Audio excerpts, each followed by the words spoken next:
Hello everyone, it's Nikki Batgirl D'Angelo here, and usually you'd be watching me in Star Citizen, or maybe one of my building games.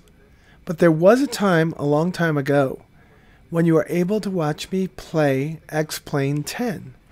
Now in X-Plane 10, I got myself a brand new Diamond DA-42 and tried to take it around the world and then lost interest very quickly when I went back to school and things just got a little bit rough.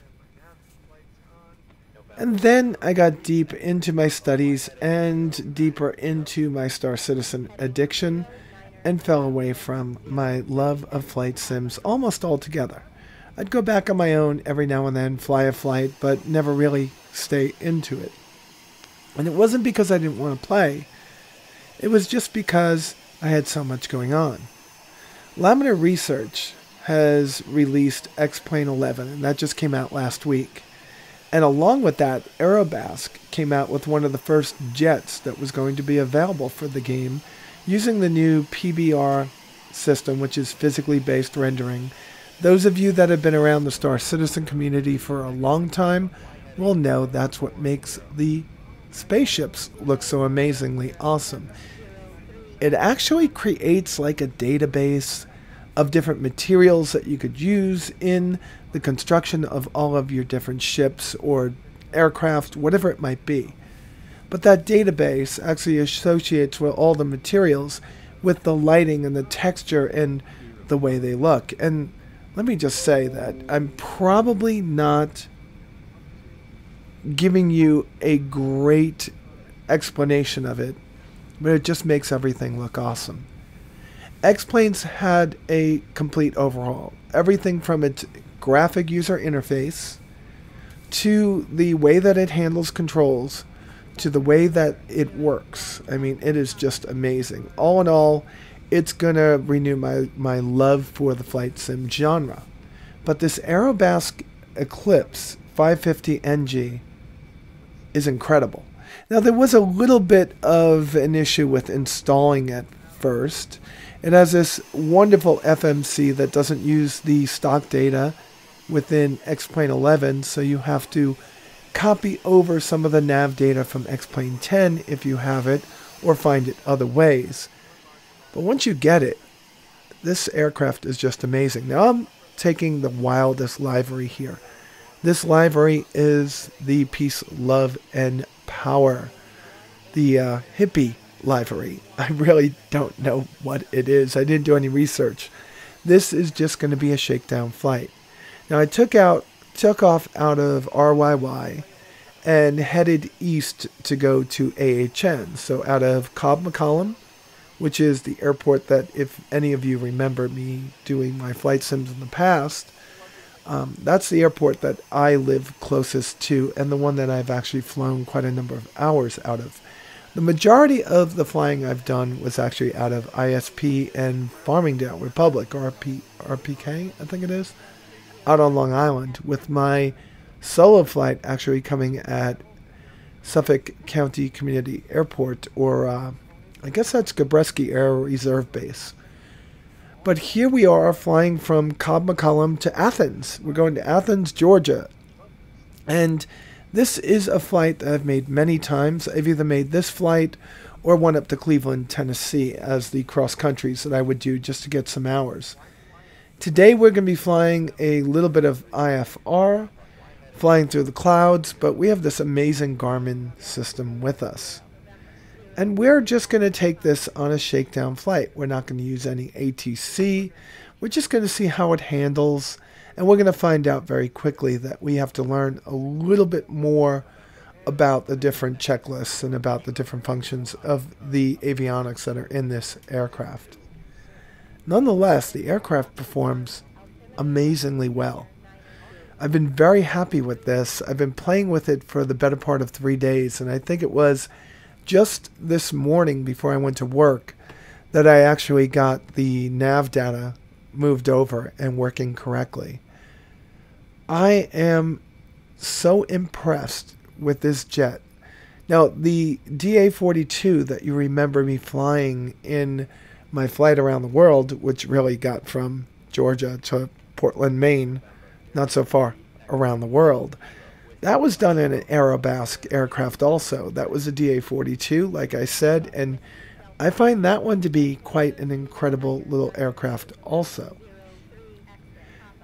On this run, I'm going to be flying with my Thrustmaster T16000 MFCS system, which of course has the throttle with it. And later on, when I start doing this for real, when I start getting down and dirty with the different aircraft that I'll purchase for this game, I'll be moving over my CH Products Pro pedals. I don't have any yokes, and the X55 that I used to use, along with its throttle, I have relegated to backup duty for my kids to use when they're supporting me in Star Citizen. So that's on my other computer altogether. I love the X55, but it just, if you know anything about my dissatisfaction, you'd know that thank God Mad Catz is out of business. Thank God that Saytech was bought by Logitech, because I'd be going off on someone because of the build quality. Hopefully Logitech takes that company in a different direction, because I think that the basis for the X55 was pretty cool, but the delivery of it was not so cool. So let's get back to this sim. I still find it a little bit disconcerting, not disconcerting, a little bit confusing to find some of the equipment that I have to find on here. Pushing buttons and moving levers and changing screens is all something that will become a lot more common, a lot more comfortable, a lot more natural over time. But right now, whenever there's something to do in the game, I find it a little bit slow as I search for the different areas. Here I am just trying to get an idea of what things are in what place, and I was pointing to the autopilot down there, which is in good humor called autopilot for those of you that might remember Airplane. Oh my God, that is such a good throwback. Looking around the aircraft, moving into the other seats, will reveal some other controls that you could use for ground operations. But for now, I just want to look around and see what all the different places see. There's 5 seats in this aircraft, 3 in the back, and of course, pilot and co-pilot. Right there is your ground control, and it's actually a nice little configurator. You could drop the blinds, raise the blinds. You could put out the chocks and baggage and open the door. A lot of cool things that you could do. Change the lighting in the cabin. Really amazing way to make this work. Now, if you look down in the lower right-hand corner of the screen, you'll see a white dot over the red seat. Lower left-hand corner. Sorry about that, folks. It's just about I'd say about 10%, maybe 20% up off the bottom left. You click that, and that will open that little pad anytime you need it. Multifunction displays in this thing are huge. Flying an aircraft today is more like playing a video game than it is like flying. And here we are looking at where we're flying to. We are flying to Athens, Georgia. Now, of course, we're going to pass by LZU. Oh my God, every time I think about that aircraft, that airport, all I think about is that fateful day, that last flight, well, not last flight, but second to last flight I ever took, where I almost died because some idiot that kept on getting me to keep flying in a thunderstorm. Oh, the stories I could tell over my, my first flight was in 1980, I think it was. And my solo flight was like 1985, 1984. I got my license in 1995 and stopped flying in 2004. I'll go back to it at some point, but right now it's cheaper to buy aircraft on a flight sim and fly them around. I have to say it again, I am hugely impressed with this aircraft. Aerobask, you did an amazing job. Now, this is not a study level aircraft, meaning it's not something that's so technically accurate, realistic, that you need real manuals to fly. But it's about as accurate as you can get in a simulation and yet still have fun. It is just so amazing. Look out there. Look how realistic that looks. PBR is amazing, but so are the graphics in this game. I mean, as I look around the cockpit and look out the different windows, you could almost think that this is real. Now, if you look in the upper left-hand corner, I'm managing 30 to 40 frames per second with very little CPU usage and GPU usage, so I could actually push that up. But that wing against the scenery just looks so amazing. It's hard to fathom.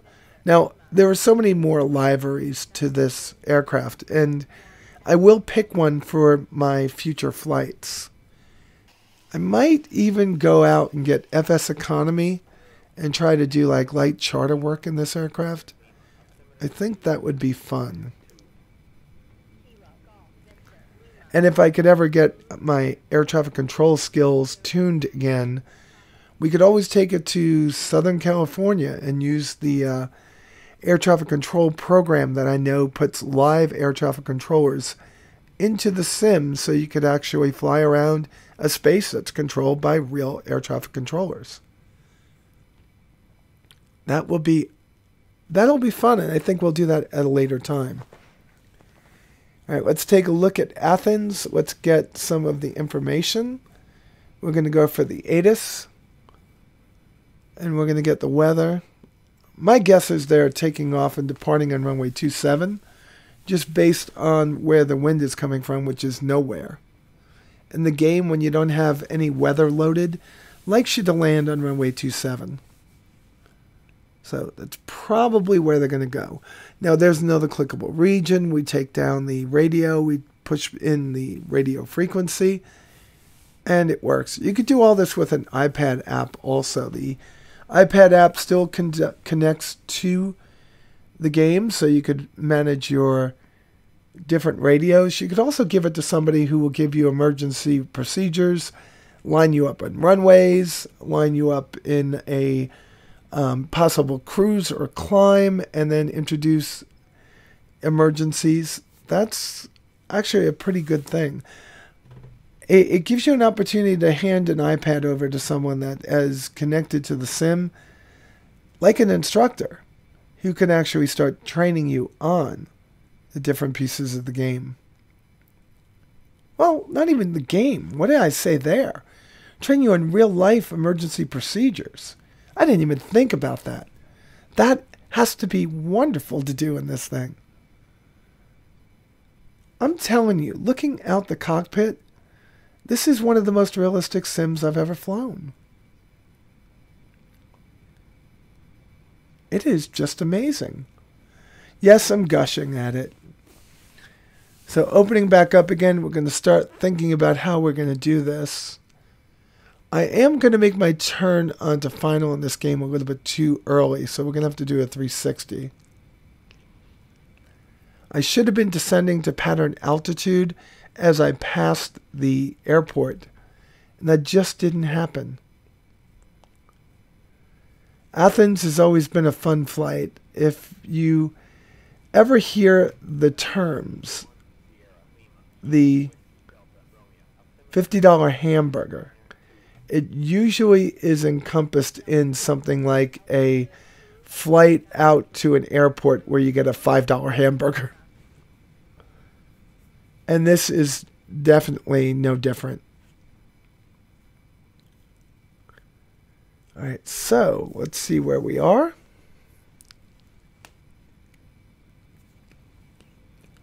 Doesn't look like we're that far out, does it? I'm going to make the screen full just so I could see it. Yeah, we're not that far away. We're only like 15 or 20 miles out. Yeah, that was flying at 6,000 feet and 225 knots. I was booking out there. This flight actually was very calming. We should probably get back down to 2,500. Start opening up and seeing if there's any other aircraft around.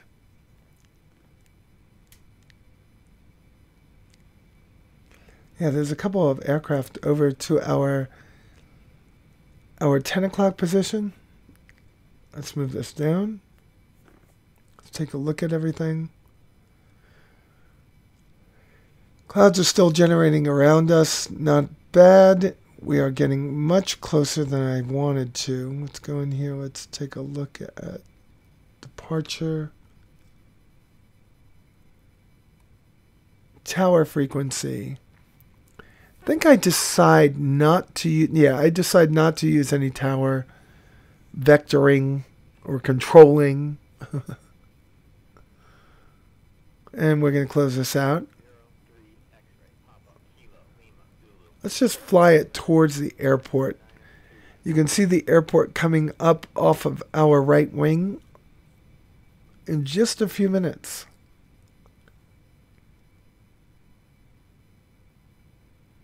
Yeah, I think 100's good.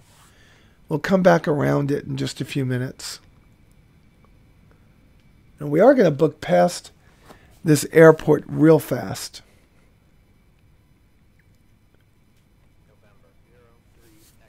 At this point, I'm just thinking it's time to come off the autopilot in just a few moments. Let's take a look at the flight plan.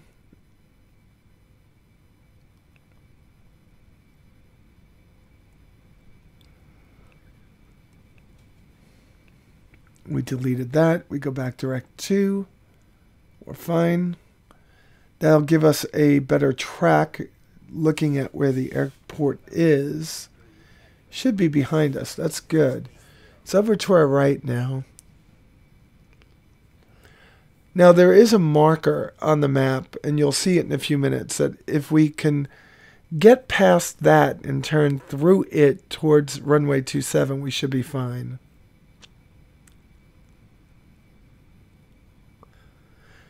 Yeah, this thing just doesn't want to lose the altitude, so I probably have to learn how to use this autopilot over the next couple of weeks. It's going to take about 2 weeks of doing a couple of flights to try to get comfortable enough in this game to where I could start doing ATC flights. Got to make everything routine, you know? So you could just pop off checklist after checklist as you're going through your different flight.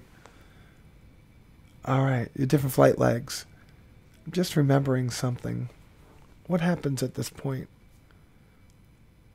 No, we don't crash and burn.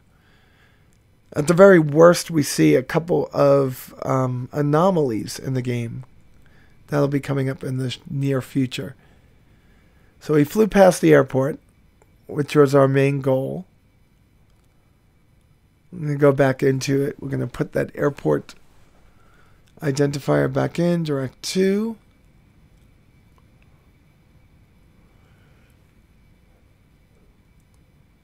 Now we can fly direct towards the aircraft, or towards the airport. Let's go and make that turn.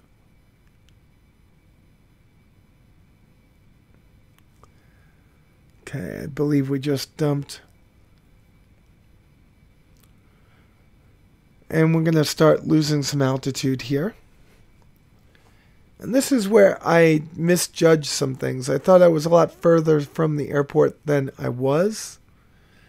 And I just wasn't losing that altitude because I didn't turn off the autopilot correctly. Gear is up, flaps are up. Nothing is wrong. Everything is nominal.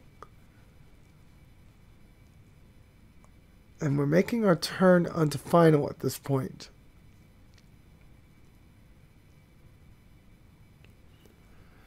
Turn a little bit steeper. because we have far to come around. These small wings don't turn very quickly.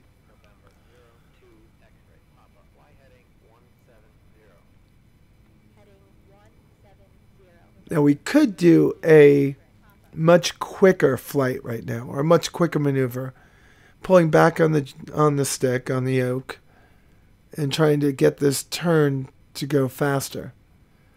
But I just noticed the marker and the runway, and all I needed to do was turn on to it. And as we line up, I noticed something real fast. We are freaking high. We are way too high.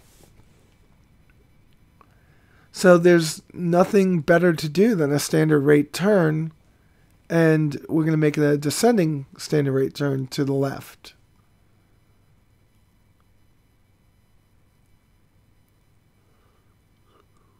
So we're going to execute a left-handed 360 to try to drop as much altitude as we can and get back onto our final approach into Athens. So I'm going to pull back on the stick a little bit and crank in that bank and just execute a standard rate turn. It's actually going to be a little bit quicker than a standard rate turn. 2 minutes is a long time to be turning.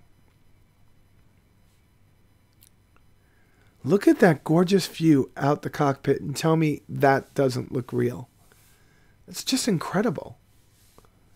If you look closely, there's actually cars and trucks driving up and down those roads.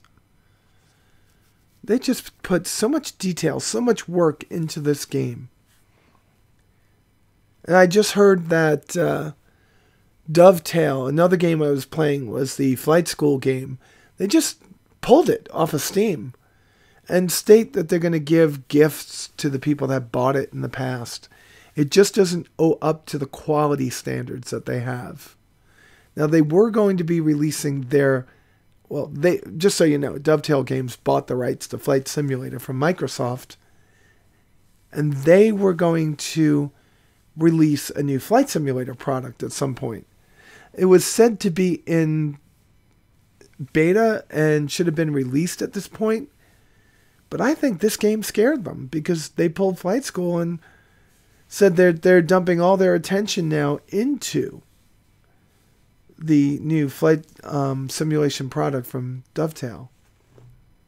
Better be good. All right, so we're going to see two anomalies on this landing. And the first one's going to be, oh my God, something happened to the runway. You could just start to make it out now. The runway's like goes over a cliff. Now, I remember there being some kind of a slope in the runway at Athens. But I don't remember this. The game is only like 1 week into live. So I'm sure it doesn't have all the bugs worked out at this point. I mean, we'd have to be crazy to think that, right? All right, so red over red, you're dead. Red over white, all right. White over white, you're going to heaven because you're too high. Look at that runway. It kind of falls off a cliff right in the front. And the second anomaly you could probably pick up at this point, it's the aircraft that's merging with the hangar. It looks kind of awkward. Look at this runway. It is just, I mean, it's like a cliff. As you get close to it, you're like, I don't want to go there. So I pull up the nose and go, no, we don't want to go there. And we squeak it in. And then I notice to the right that plane is merged with the hangar. It's kind of weird. So like I said, a lot of these graphic bugs are going to be fixed over time. And we make it down to the end of the runway and turn. All right, I'm just going to take it and put it away just so you get an idea of what it looks like when you do your closing checklist. Then I'll show you another feature and end this wonderful first X-Plane video.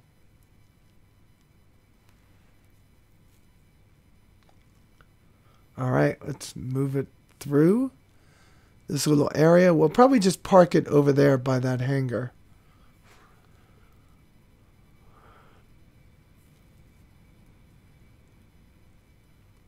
Not too long of a ride here now. Look at that. Aircraft is merged with the hangar. It's just gross. It's like airplane porn.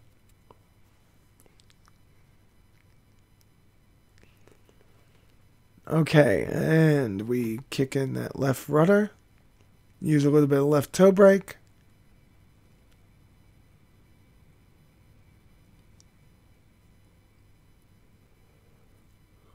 Line up the aircraft just a tiny bit.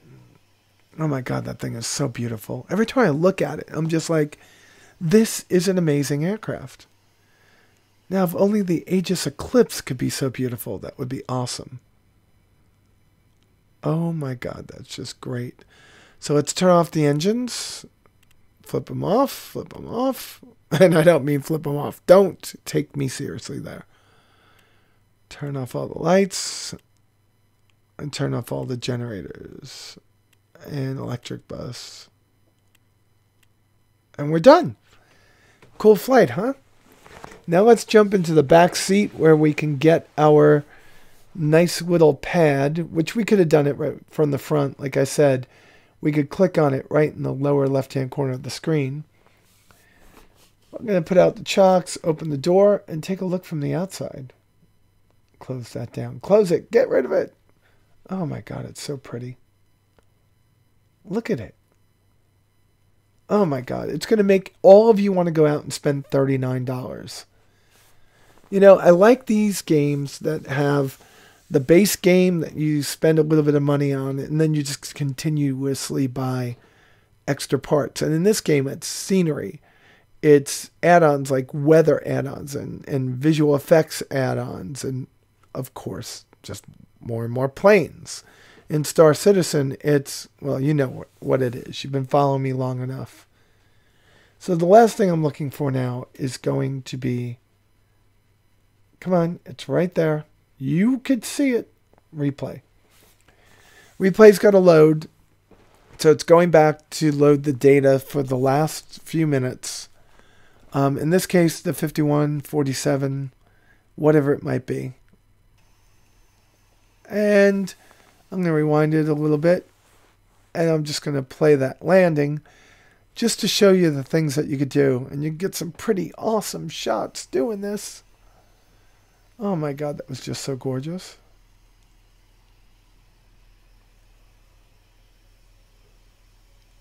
That landing was not gorgeous, but I was not ready for it to be uphill like that. Up a cliff. Nonetheless, any landing you can walk away from is a good one. So as we go back to this, all I can say is I hope that you follow me through on my X-Plane videos. They will be amazing, I promise you. But today, I just wanted to introduce you to X-Plane 11 and tell you that my videos are coming. Oh, how you doing, Sophie Cat? Sophie Cat has come to join us. And folks, with all that said, you all be safe out there, and I will talk to you soon. Bye.